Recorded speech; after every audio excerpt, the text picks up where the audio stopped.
Alors, j'ai essayé de parler de la mécanique TP dans sa globalité. Cœur de métier. Exactement, donc j'ai parlé du cœur de métier, voilà, pour montrer un petit peu aux jeunes ce que ça peut ouvrir comme possibilité, que ce soit dans notre société ou dans une autre. Après, effectivement, le groupe Poisson, c'est un groupe moi que j'affectionne, hein. J'y travaille depuis quasiment 3 ans et c'est vrai qu'il y a ces valeurs humaines, ça a été créé par Denis Poisson et aujourd'hui c'est ses 3 enfants qui ont repris le flambeau, donc il y a toujours cette notion familiale très importante. C'est un groupe très dynamique qui a su diversifier ses activités.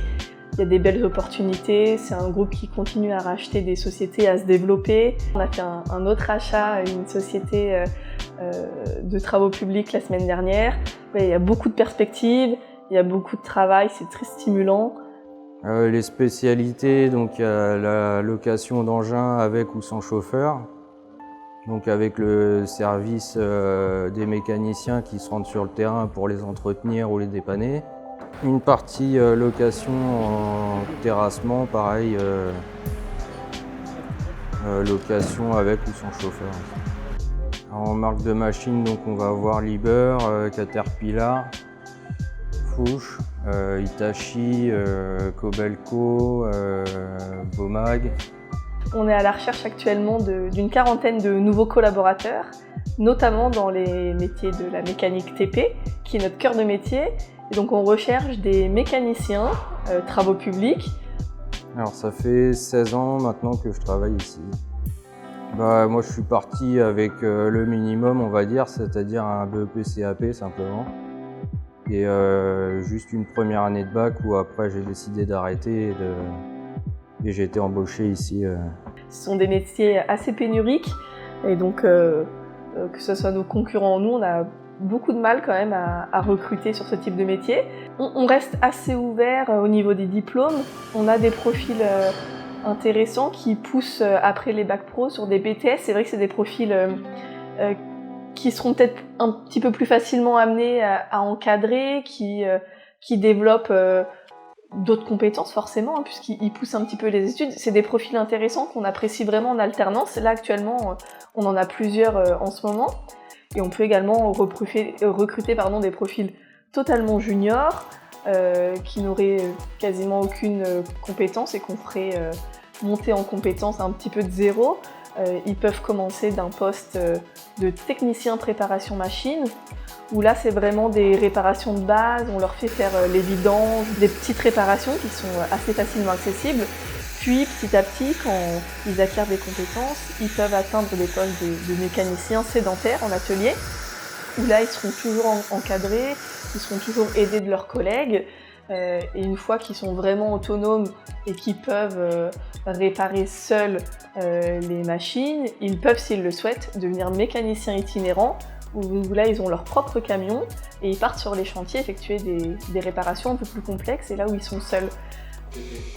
Voilà, du coup, à la base, j'étais parti plus pour faire carrosserie peinture, en fin de compte, à la base du BEP CAP. Et puis finalement, je suis tombé sur les travaux publics.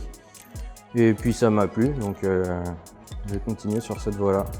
Après, il faut se mettre dans le bain avec toutes les nouvelles technologies, c'est pas toujours évident. Donc ça, c'est une partie après, avec même les formations qu'on peut faire chez les constructeurs ou autres qui nous permettent d'évoluer. Donc ça c'est pour les postes de mécaniciens.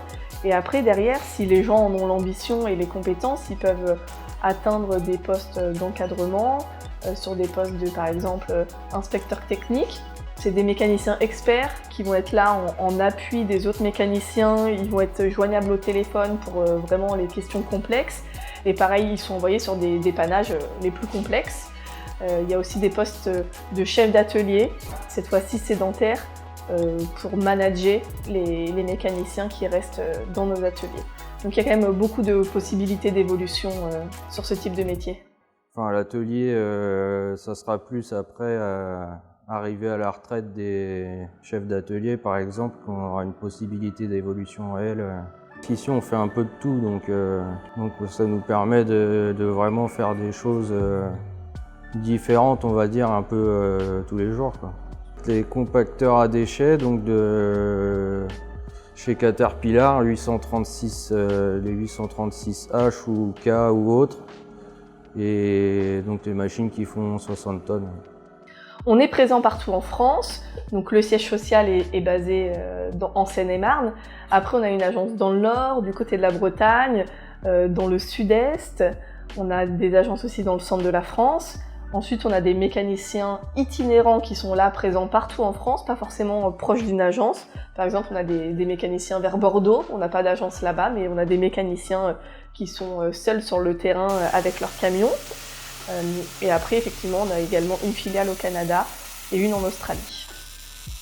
Partir en Australie ou au Canada dans nos filiales, donc surtout pour les jeunes, c'est vrai que c'est des expériences très intéressantes. Donc ça, c'est une belle opportunité. Et après, on a différents métiers au sein de notre société. On peut faire de la conduite d'engin, on a aussi des conducteurs de poids lourds ou de porte-chars. Donc voilà, c'est vrai qu'il y a toujours des possibilités de mobilité entre les différentes sociétés, entre les différents établissements si on veut de la mobilité plus géographique. Et le fait d'être dans un groupe, c'est effectivement un des avantages, c'est qu'on puisse avoir des possibilités dans les autres filiales. Donc aujourd'hui, si les collaborateurs, les stagiaires, les apprentis parlent anglais, ça sera par exemple un prérequis pour partir sur nos filiales australiennes. On va demander à ce que les gens parlent un minimum anglais et des connaissances de base. L'anglais, ça reste un plus qui ouvre certaines portes, effectivement, y compris en termes de rémunération, où souvent les profils qui savent parler anglais sont mieux rémunérés. Et donc effectivement, on accompagne les collaborateurs sur tous les aspects de leur vie professionnelle. Parfois même, on se retrouve à les accompagner sur des aspects de leur vie personnelle parce qu'on reste humain et qu'on est là pour les aider, les accompagner.